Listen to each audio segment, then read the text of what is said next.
ஒரு ஒட்டக வியாபாரி ஒரு நண்பருக்கு தன்னுடைய ஒட்டகத்தை விற்கிறாரு. இப்ப வாங்கிட்டு வந்தவர் ஒட்டகத்தை தன்னுடைய வீட்டுல நிப்பாட்டி அந்த சேனைகள் எல்லாம் கலட்டி பார்த்தா உள்ளர சின்னதா ஒரு நவரத்தின பை அவருக்கு கிடைக்கிது.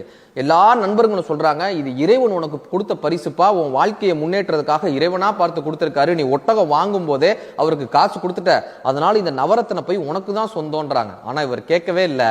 நான் யாரிடம் வாங்கினேனோ அவரிடம் தான் சென்று மீண்டும் இதை கொடுப்பேன் என்று சொல்லி அந்த ஒட்டக வியாபாரியை தேடி கண்டுபிடித்து அவரிடம் சென்று இந்த சிறிய நவரத்தின பையை அவர்கிட்ட ஒப்படைக்கிறார். இப்போ ஒரு கண்ணீர் மல்க சொல்றாங்க, நான் என் பொண்ணுக்கு திருமணம் பேசி வச்சிருந்தேன், அந்த திருமணத்துக்காகத்தான் நான் என்னுடைய ஒட்டகத்தையே வித்தேன், இந்த நவரத்னங்கள்லாம் வச்சுதான் அவளுக்கு திருமணம் பண்ணணும்னு நான் முடிவு எடுத்திருந்தேன். ஆனா இந்த நவரத்தின போய் தொலைஞ்ச உடனே இந்த திருமணமே நிற்கக்கூடிய தருவாயில் இருந்தது.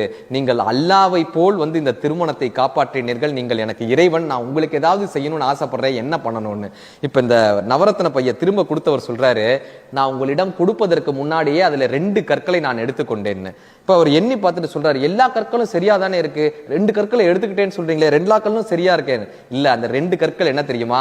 எனது நேர்மை, எனது சுயமரியாதை என்கிற 2 கற்களை எடுத்துக்கொண்டுதான் நான் உங்களிடம் கொடுத்தேன். அது நீங்கள் வைத்திருக்கிற நவரத்தினங்களை விட அதிகமான விலை மதிப்பு உள்ளதுன்னு இவர் சொன்னாராங்க. நேர்மையாக இருப்பது முக்கியமல்ல, சந்தர்ப்பம் கிடைத்தும் தவறு செய்யாமல் எவன் ஒருவன் நேர்மையாக இருக்கிறானோ அவன்தான் நேர்மையானவன். Download ShareChat.